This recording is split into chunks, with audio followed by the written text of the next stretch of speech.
السلام علیکم ورحمۃ اللہ وبرکاتہ۔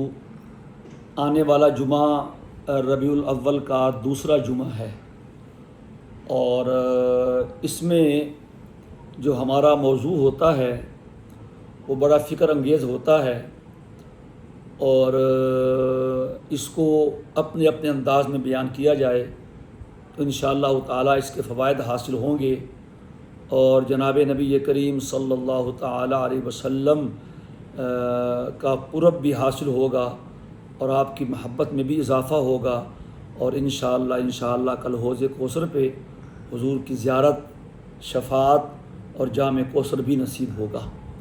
وہ موضوع یہ ہے کہ جناب نبی کریم صلی اللہ تعالیٰ علیہ وسلم نے اپنے نبی ہونے کا کتنا حق ادا فرمایا، اس کی کچھ تفصیل، اور پھر ہم نے امتی ہونے کا کیا حق ادا کیا، بس یہ عنوان ہے۔ جہاں تک تعلق ہے ہمارے اس عنوان کے پہلے حصے کا، تو حقیقت یہ ہے کہ جس شان کے آپ نبی ہیں، جو نرالی شان ہے آپ کی، جو عظیم بلندی رفعت شان ہے آپ کی، اسی کے مطابق آپ نے نبی ہونے کا حق ادا فرمایا۔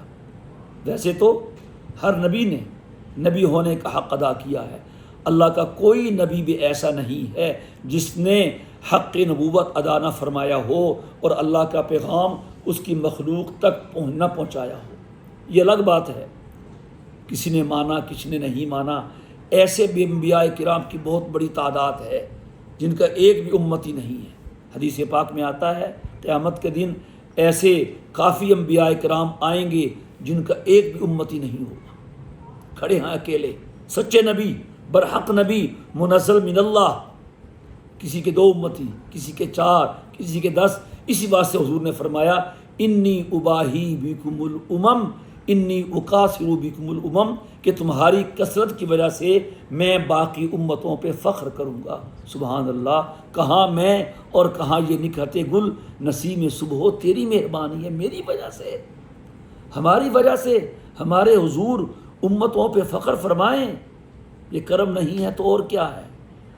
تو جو آپ کی شان ہے، آپ نے اس کے مطابق نبی ہونے کا حق ادا فرمایا ہے۔ ہر نبی نے حق ادا کیا ہے، لیکن جو آپ نے حق ادا کیا اس کی مثال نہیں ہے۔ مکے میں کبھی خون ٹپکا، طائف میں کبھی پتھر کھائے، بس ایک طرف تھی کیسی طرف انسان ہدایت پا جائے۔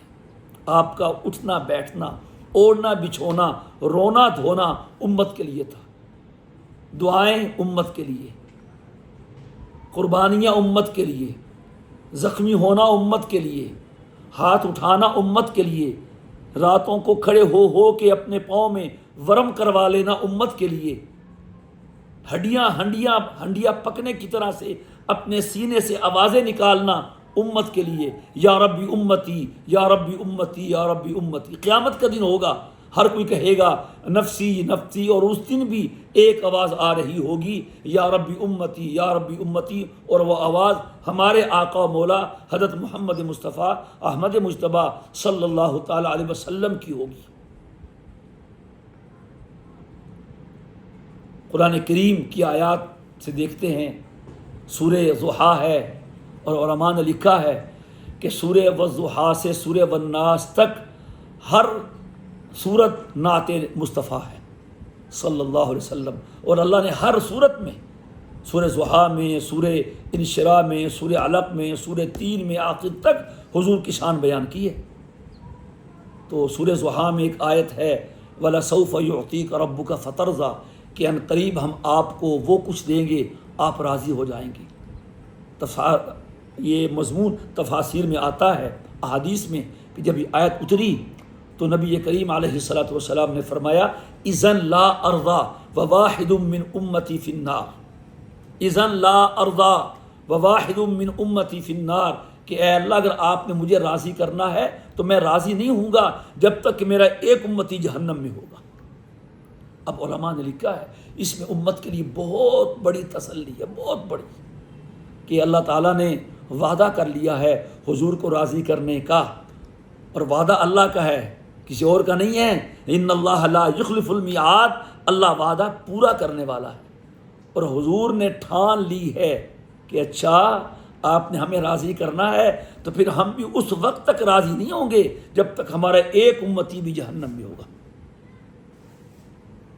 اور جو لفظ بولا ہے وواحد من امتی، قربان جائیں اپنے آقا و مولا پہ، وواحد من اہل بیتی نہیں فرمایا، فاطمہ کا ذکر نہیں کیا، حسن و حسین کا نہیں کیا، زینب و ام کلثوم و رقیہ کا نہیں کیا، ازواج کا نہیں کیا، بنات طاہرات کا نہیں کیا، وواحد من اصحابی نہیں فرمایا، من اہل بیتی نہیں فرمایا، من قریش نہیں فرمایا، من بنی ہاشم نہیں فرمایا، من اہل مکہ نہیں فرمایا، من اہل مدینہ نہیں فرمایا، وواحد من امتی، کہ جب تک میری امت میں سے ایک شخص بھی جہنم میں ہوگا تو اے اللہ پھر میں نے راضی کو نہیں ہونا. اللہ نے راضی کرنا ہے اور حضور نے راضی ہونا ہے. پھر مطلب واضح ہے کہ حضور نے امت کو بخشوانا ہے انشاءاللہ تعالی، بشرطے کہ امتی تو بنے.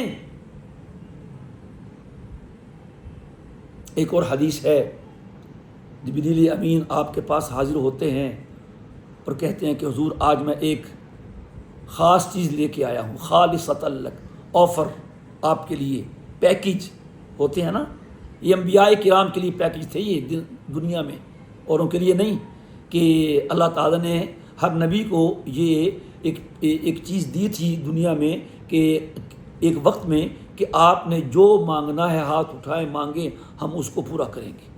اور جبریل امین نے کہا کہ یا رسول اللہ صلی اللہ علیہ وسلم میں ہر نبی کے پاس جا چکا ہوں اور ہر نبی کو یہ پیشکش پیش کر چکا ہوں اور انہوں نے اس کو قبول کیا اور جو مانگا اللہ نے عطا فرما دیا. اب آپ کی باری ہے، آپ بھی مانگ لیں، ہاتھ اٹھائیں، لب ہلائیں، اللہ تعالیٰ پورا کر دے گا. اس لیے میں آیا ہوں.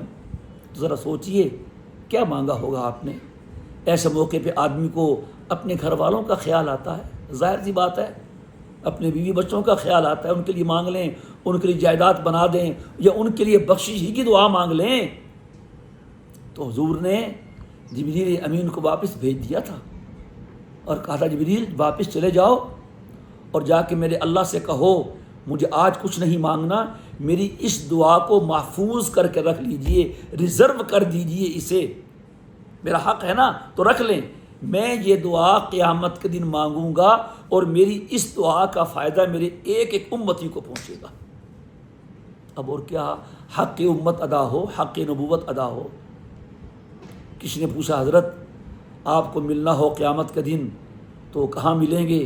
3 مقام بتائے کہ آ جانا عرش الہی کے پاس، حساب و کتاب ہو رہا ہوگا، وہاں دیکھوں گا اللہ کیا معاملہ کرتا ہے اور دیکھوں گا بھی اور سفارش بھی کروں گا، شفاعت بھی کروں گا. کہ اللہ میاں سختی کر رہا ہوگا تو حضور اللہ میاں کو روک کے سختی رکوا دیں گے اور کہیں گے اے اللہ حساب تو لیں، سختی نہ کریں. کہیں حساب ہی رکوا دیں گے، اللہ میاں بغیر حساب کے بخش دیں. کہیں جہنم میں دے کے اپنی امتی کی سفارش کر کے جہنم سے نکلوا دیں گے. کہیں آراف پہ نظر کر کے آراف میں رکے ہوئے کو جنت میں بھجوا دیں گے. کہیں جنت میں نظر کر کے نچلے درجے والے کو اونچا درجہ عطا فرما دیں گے. دوسرا، پل صراط پہ کھڑا دیکھ رہا ہوں گا کیسے میری امت پل صراط پار کرتی ہے. یہ 1500 سال کا راستہ ہے، 500 سال چڑھائی ہے، 500 سال اس کا وہ درمیان کا عرصہ ہے اور 500 سال اس کی اترائی ہے. آپ اور آپ کے ساتھ نہ جانے کتنے لاکھوں لوگ پلک جھپکنے میں یہ پل پار کر لیں گے. اے کاش کہ ہم بھی ان میں شامل ہو جائیں. پل کے نیچے جہنم ہوگی، بھڑکتی ہوگی. جس کو جہنم میں جانا ہوگا گر کے مر جائے گا، ہلاک ہو جائے گا، اور جس کو جنت میں پہنچنا ہوگا پل پار کر کے جنت میں چلا جائے گا. حدیث میں آتا ہے کہ جب جنتی وہ پل صراط پار کر کے دوسری طرف پہنچے گا تو وہ اس طرح اپنی جنت میں چلا جائے گا جیسا کوئی بیرون شہر سے اپنے شہر میں آ کے آسانی سے اپنے گھر چلا جاتا ہے. پوچھنا نہیں پڑے گا، لوکیشن نہیں لگانی پڑے گی، گوگل سے مدد نہیں لینی پڑے گی اس وقت میں. ہاں ایک ہستی ہے تو سب سے پہلے پل پار کر لے گی، لیکن وہاں وہ ہستی کھڑی ہوگی کہ یہ آپ کیوں کھڑے ہیں؟ میں اپنی امت کو پل پار کرتے ہوئے دیکھ رہا ہوں. اور تیسرا مقام فرمایا حوض کوثر پہ. وہاں میں اپنی امت کو جام کوثر کے بھر بھر کے پلا رہا ہوں گا۔ کیا کہنے ان لوگوں کے، خدا کی قسم، جن کی حاضری حضور کے حوض کوثر پہ ہو جائے اور حضور کا دیدار بھی نصیب ہو جائے اور جام کوثر حضور کے ہاتھوں سے نصیب ہو جائے۔ حضرت نفیس شاہ صاحب رحمہ اللہ تعالیٰ کا شعر ہے، کمال کا شعر ہے، وہ کہہ سکتے ہیں کہ ہو نصیب جام کوثر، یہ نفیس کی دعا ہے، مگر ایک حسین تمنا کہ حضور خود پلائیں۔ حضرت مولانا احمد علی لاہوری رحمہ اللہ تعالیٰ فرمایا کرتے تھے کہ میرا وجدان یہ کہتا ہے جب روز محشر حضرت سید عطا اللہ شاہ بخاری رحمہ اللہ تعالیٰ حضور کے حوض کوثر پہ حاضر ہوں گے تو حضور شاہ جی سے اتنے خوش ہوں گے کہ کھڑے ہو کے ان کو سینے سے لگا لیں گے، اللہ اکبر، اور کہیں گے عطا اللہ میں تم سے اتنا خوش ہوں، تم نے میری ناموس کا، میری ختم نبوت کا کام کیا ہے، اور جو جو تمہارے ساتھ اس کام میں رہا ہے اس کو جاؤ جنت میں لے جاؤ۔ یہ ان کا اپنا وجدان ہے۔ بہرحال کسی کو گلے سے لگائیں گے، کسی سے ہاتھ ملائیں گے۔ صحابہ کہتے ہیں جب بھی ہم نے حضور سے ہاتھ ملایا تو حضور کی ہتھیلی خدا کی قسم ریشم سے زیادہ نرم ہوتی تھی۔ کسی کو جام بھر کے دے دیں گے اور کسی کے لبوں سے لگا دیں گے، کسی کو دیکھ کے مسکرا لیں گے۔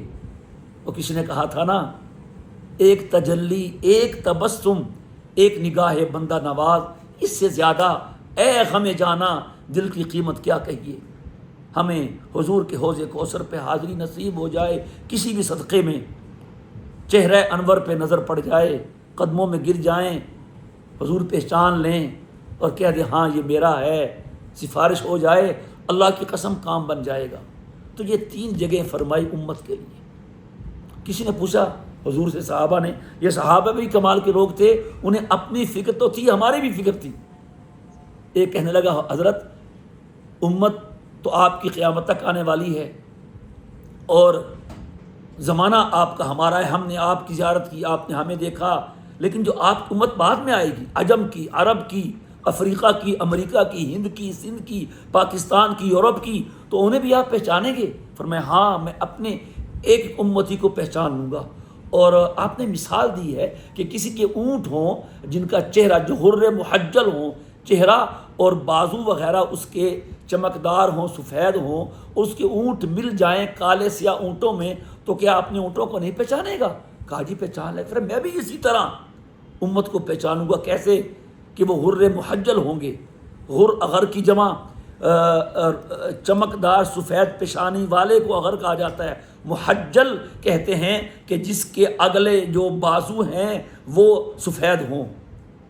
تو فرمایا میری امت کے اعضائے وضو چمکتے ہوں گے، چہرہ، سر، بازو، پاؤں، تو چمک کے اعضائے وضو کی وجہ سے ایک ایک امتی کو پہچان لوں گا۔ اور دوسرا فرمایا میں اس وجہ سے بھی پہچانوں گا کہ قیامت کے دن میری امت کے لوگوں کے بچے ان کے آگے پیچھے دوڑ رہے ہوں گے، جیسے کہ خوشی کے مواقع پہ بچے ماں باپ کے آگے پیچھے گھوم رہے ہوتے ہیں۔ اور تیسرا یؤتون کتبہم بایمانہم، ان کو نامہ اعمال دائیں ہاتھ میں دیا جائے گا، پہچانوں گا۔ یہ تو ہر جنتی کو ملے گا۔ یہ تو پھر مطلب یہ ہوگا کہ خاص طریقے سے حضور کی امتوں کو نامہ اعمال ملنا ہے، یا سب سے پہلے ملنا ہے، حضور پہچان لیں گے۔ قربانی کی عید آتی ہے، لوگ اپنے اپنے جانور ذبح کر رہے ہوتے ہیں، کوئی گائے، کوئی اونٹ، کوئی مینڈھا۔ آپ علیہ الصلوۃ والسلام نے 2 مینڈھے ذبح فرمائے اور ذبح کرتے ہوئے فرمایا میں یہ قربانی اپنی امت کے ان لوگوں کی طرف سے کر رہا ہوں جو قربانی کرنے کی طاقت نہیں رکھتے ہوں گے۔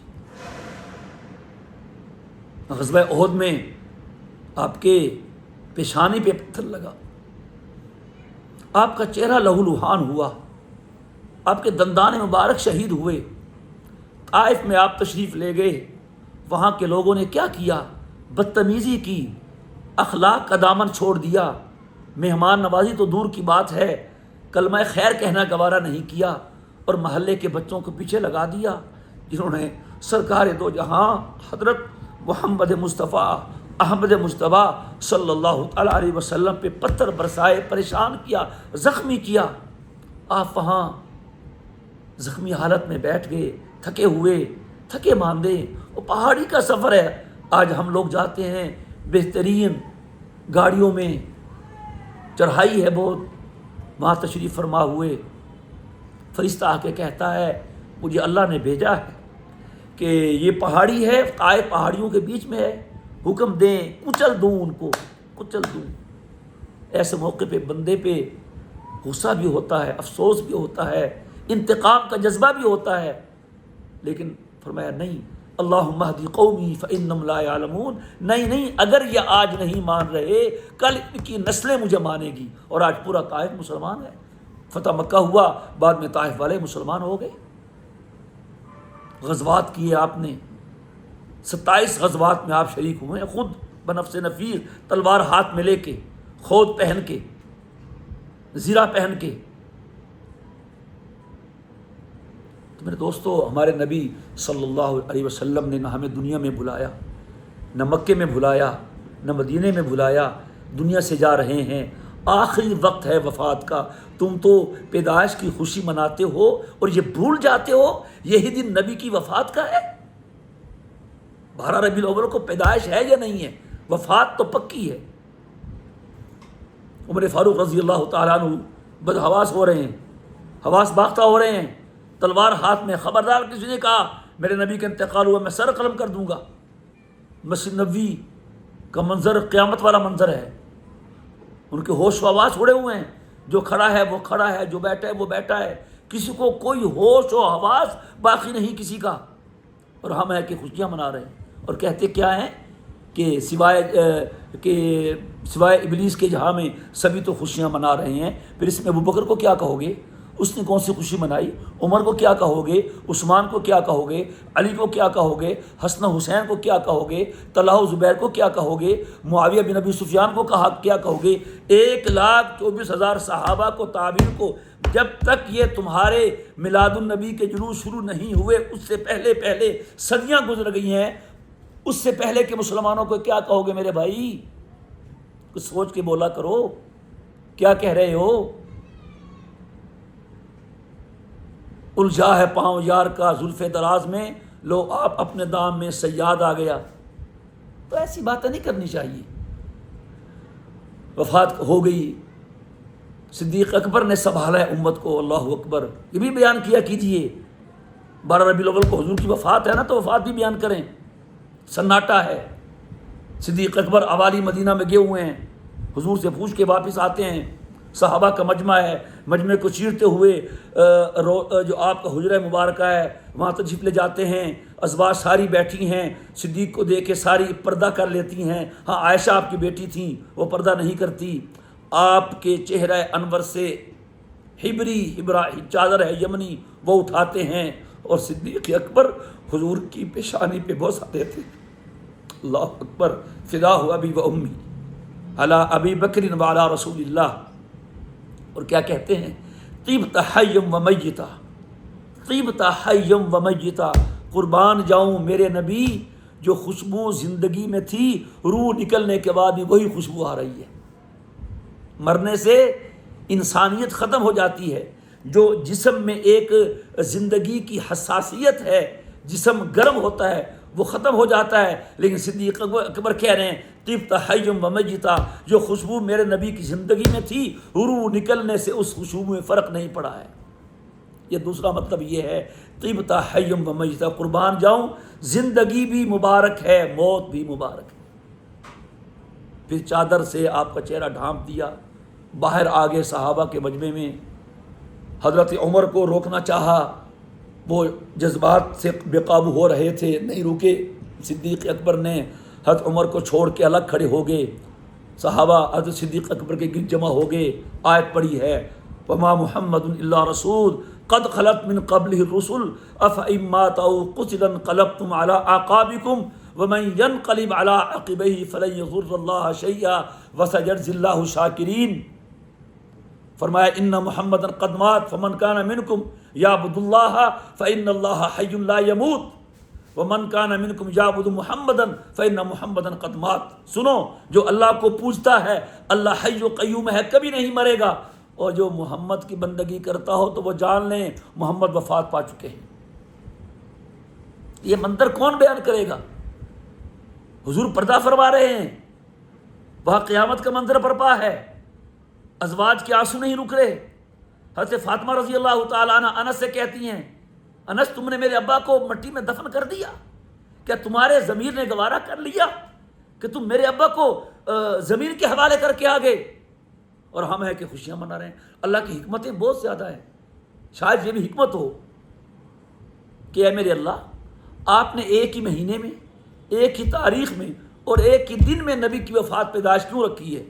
مشہور قول کے مطابق اگر ایک دن میں نہیں پھر تو مسئلہ ہی نہیں، پھر تو وفات تو ہے، پیدائش تو یقینی نہیں ہے 12 کی۔ تو اگر یہ مان لے کہ ایک ہی دن میں پیدائش ہے تو وفات بھی ہے، تو ایسے کیوں رکھا ہے؟ حکمت آپ نے خود جانتا ہے، حکیم تو ہے وہ، اس کا کوئی کام حکمت سے خالی نہیں۔ فعل الحکیمی لا یخلو عن الحکمہ، حکیم ہوتا ہی وہ ہے کہ حکمت سے کوئی کام خالی نہ ہو، اپنی حکمت خود جانتا ہے۔ لیکن ہمیں یہ حکمت سمجھ میں آتی ہے بظاہر واللہ تعالی عالم کہ ولادت بھی اس دن میں ہو اور وفات بھی اس دن میں ہو۔ اگر میری امت اگر میرے نبی کی امت خوشی منائے ولادت کی، اس کے سامنے غم آ جائے وفات کا، اگر غم منائے وفات کا تو خوشی آ جائے ولادت کی، لہذا نہ غم منائے نہ خوشی منائے، یہ نبی کی پیروی کرے اور نبی کی سنت کو اپنائے۔ دنیا سے حضور جا رہے ہیں، لوگ اپنے بچوں کے لیے وصیت کرتے ہیں، اولاد کے لیے کرتے ہیں، اس وقت بھی حضور فرما رہے ہیں الصلاۃ الصلاۃ وما ملکت ایمانکم، یہ آخری وصیت ہے حضور کی، لوگوں نماز کا خیال کرنا، نماز کا خیال کرنا اور اپنے ماتحت لوگوں کا خیال کرنا، غلاموں کا خیال کرنا۔ دنیا سے جاتے جاتے بھی نہیں بلایا، تہجد کے وقت نہیں بلایا، پاؤں میں ورم کس لیے آیا، آنسو کس لیے بہائے گئے؟ پھر قیامت کے دن اللہ اکبر، اور فرما گئے ہیں انا فرطکم علی الحوض ان موعدکم الحوض، لوگو تم پریشان نہ ہونا کہ ہم تو بعد میں آئے، ہماری حضور سے ملاقات نہیں ہوئی ہے، ہم کتنے بد نصیب۔ نہیں فرمایا میں حوض پہ تمہارے لیے پہلے جا رہا ہوں، وہاں تمہارا انتظام کروں گا، تمہیں جام کوثر کے بھر بھر کے پلاؤں گا۔ تسلی ہے۔ اور پھر وہاں حضور سفارش کریں گے، اللہ سے بخشوائیں گے، اور فرمایا شفاعتی لأہل الکبائر من امتی، میری شفاعت میری امت کے مرتکبین کبائر کے لیے ہے، جو گناہ گاروں کے لیے ہے، اولیاء اللہ کے لیے نہیں ہے، نیکوکاروں کے لیے نہیں ہے، گناہ گاروں کے لیے ہے۔ تو ایسا شفیق نبی کہاں ہے بھائی؟ اور ہر کوئی نفسی نفسی کر رہا ہوگا، انبیاء کرام بھی لرز رہے ہوں گے، وہاں حضور سب سے پہلے شفاعت فرمائیں گے، شفاعت کبریٰ مقام محمود، حضور کی شفاعت سے حساب و کتاب شروع ہوگا، پھر اللہ تعالیٰ حضور کی شفاعت پہ بہت سے لوگوں کی بخشش فرمائیں گے۔ اس وجہ سے یہ تو حضور کا حق ہے، حضور نے امتی ہونے کا کیا حق ادا کیا، یہ عنوان ہے۔ حضور نے نبی ہونے کا کیا حق ادا کیا، پورا حق ادا کر دیا۔ ادیت الامانہ وبلغت الرسالۃ وادیت الامانۃ ونصحت الامہ، سب کچھ کیا ہے۔ اب ہم نے کیا کیا؟ ہمارے حضوروں نے ہمیں کبھی نہیں بلایا کسی موقع پر، نہ دنیا میں، نہ موت کے وقت، نہ کل معاشرے میں بلائیں گے۔ اور ہم نے کب یاد کیا؟ ہم جب کپڑے سلواتے ہیں حضور کے کپڑوں کو دیکھتے ہیں، حجام کے پاس جاتے ہیں حضور کے بالوں کو دیکھتے ہیں، ہم جب اپنے گھر میں بیٹھ کے کھانا کھاتے ہیں حضور کے کھانے کے طریقوں کو دیکھتے ہیں، ہم جب بیت الخلاء میں جاتے ہیں حضور کے بیت الخلاء آنے جانے کو دیکھتے ہیں، ہم جب بستر پہ سوتے ہیں حضور کے بستر کو کیسے سونے کے طریقے کو دیکھتے ہیں، ہم جب حجام کے پاس جاتے ہیں حضور کے بال بنانے، آپ کے ریش مبارک کے طریقے کو دیکھتے ہیں۔ میرے نبی ساری کائنات سے حسین تر سے، اگر حضور کے چہرے پہ ریش مبارک نے حضور کے حسن کو خراب نہیں بلکہ دوبالا کیا ہے، تو ہماری داڑھی ہمارا حسن کیسے خراب کرے گی؟ دعویٰ ہے عشق رسول کا اور اتنی سی بات برداشت نہیں کر سکتے ہیں۔ تو لہٰذا میں امتی بنوں، اگر میں کل حضور سے شفاعت کا امیدوار ہوں تو میں امتی بنوں، امتی بننے کا حق ادا کروں، اور وہ کیا ہے؟ دن منا لوں، یہ حق ادا ہو جائے گا۔ حق اس کا ادا صرف جبینوں سے نہ ہوگا، اے سجدہ گزارو یہ مدینے کی زمین ہے، ہم نے سڑکیں سجا لی جی، دکانیں سجا لی جی، بازار سجا لیے جی، جھنڈیاں لگا لی جی، اور اے خدا کے بندو شکر کرو، ہمارا تعلق اس مسلک سے ہے جو بدعت نہیں سنت کی داعی ہے۔ یہ سب بدعات و خرافات ہے۔ کوئی بڑا عاشق نہیں صدیق اکبر سے کروڑ مرتبہ پیدا ہو کے آ جائے، اس کا عشق صدیق کے عشق کے کروڑویں درجے کو نہیں پہنچ سکتا۔ کیا کیا اس نے؟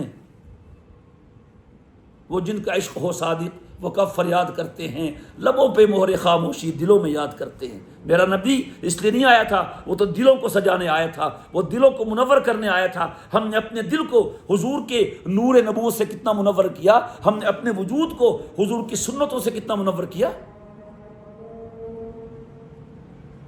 تو لہٰذا ہمیں چاہیے ہم بھی امتی بنیں۔ اگر ہم امیدوار ہیں آقا کی شفاعت کے، حضور کے حوض کوثر پہ جانے کے، تو ہم پھر حضور کی سنتوں کو اپنائیں۔ یہ ہے ہمارا امتی ہونے کا حق ادا کرنا۔ کھانے کی سنتیں، پینے کی سنتیں، زندگی کی سنتیں، اور پھر ہم حضور کی سیرت تو پڑھیں۔ دعویٰ عشق محبت مصطفیٰ، پتہ ہے نہیں مصطفیٰ کیسے تھے، مصطفیٰ کی سیرت کیا تھی۔ ہر ربیع الاول میں ایک سیرت کی کتاب مکمل کر لیں، حضور نے کھایا کیسے ہے، پیا کیسے ہے، رہے کیسے ہے۔ اور تو محبوب کی ہر چیز کا پتہ ہوتا ہے، اس کا فیوریٹ کلر کیا ہے، اس کا سونے کا ٹائم کیا ہے، اس کے اٹھنے کا ٹائم کیا ہے، اس کے ناشتے کا ٹائم کیا ہے، اس کی موبائل آن آف کرنے کا ٹائم کیا ہے، وہ موبائل کب آن ایکٹیو ہوتا ہے، وہ آن لائن کب ہوتا ہے، وہ آف لائن کب ہوتا ہے، سب پتہ ہے۔ حضور کا نہیں پتہ؟ حضور کی سیرت پڑھے، روشن ہے خدا کی قسم۔ تو یہ ہے میرے دوستو ایک درد دل ہے، اللہ ہمیں بھی حضور اکرم صلی اللہ علیہ وسلم کا سچا امتی بننے کی اور حضور کی سنتوں کو اپنانے کی توفیق عطا فرمائے۔ تو ہم کہہ سکتے ہیں کہ یا رسول اللہ، ہم نے تو امتی بننے کی کوشش کی تھی، تو وہاں کام چل جائے گا۔ اگر ہم نے صرف نعرے ہی لگاتے رہے اور بدعات ہی کرتے رہے، پھر کچھ پتہ نہیں وہاں حوض کوثر پہ جانا ہوتا بھی ہے کہ نہیں، اور حضور کی زیارت بھی ہوتی ہے کہ نہیں، اور حضور کا دیدار بھی ہوتا ہے کہ نہیں۔ اللہ تعالی ہم سب کو حضور کا امتی ہونے کا حق ادا کرنے کی توفیق عطا فرمائے۔ اللہ نے کتنا کرم کیا، اپنے پاک نبی کا، لاڈلے نبی کا ہمیں امتی بنا دیا۔ اب ہمارا حق ہے ہم امتی ہونے کا حق ادا کرنے کی کوشش کریں۔